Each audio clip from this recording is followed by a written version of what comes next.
আসসালামু আলাইকুম প্রিয় শিক্ষার্থী, আমরা এবার আলোচনা করব বাংলা সাহিত্যের গুরুত্বপূর্ণ কয়েকজন কবি। প্রথমে আমরা আলোচনা করব কুল্লি কবি জসীমউদ্দীন সম্পর্কে। জন্ম 1903 সালে, মৃত্যু 1976 সালে।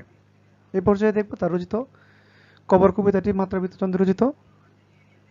তার রচিত প্রথম কাব্যগ্রন্থ রাখালি। জসীমউদ্দীনের শ্রেষ্ঠ রচনা নকশিকাঁথার মাঠ।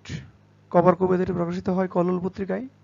তার উল্লেখযোগ্য কাব্যগ্রন্থসমূহ: বালুচর, ধানক্ষেত, নকশিকাঁথার মাঠ, সুজন বাদিয়ার ঘাট, মা যে জননী কান্দে।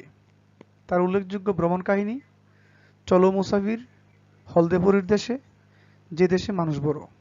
তার উল্লেখযোগ্য নাটক: পদ্মাপার, মধুমালা, ভেদের মেয়ে, পল্লীবধূ, গ্রামের মায়া।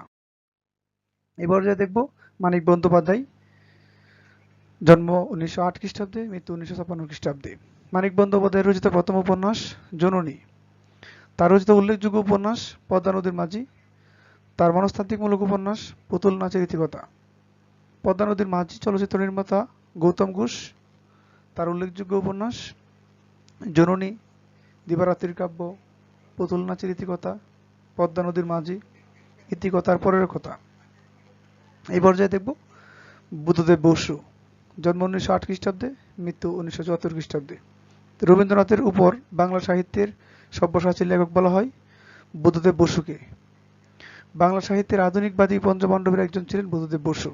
তার গুরুত্বপূর্ণ কিছু রচনা বলি: হাওয়া বদল, হঠাৎ আলোর ঝলকানি, কালের পুতুল, আমার ছেলেবেলা, বন্দির বন্দনা, যে আদার আলোর অধীন।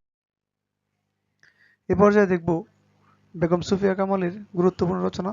জন্ম 1911 খ্রিস্টাব্দে, মৃত্যু 1999 খ্রিস্টাব্দে। বেগম সুফিয়া কামালকে বলা হয় জননী সাহসিকা। বাংলাদেশের প্রথম আধুনিক মহিলা কবি বলা হয় সুফিয়া কামালকে। সুফিয়া কামাল সম্পাদনা করেছিলেন বেগম পত্রিকায়।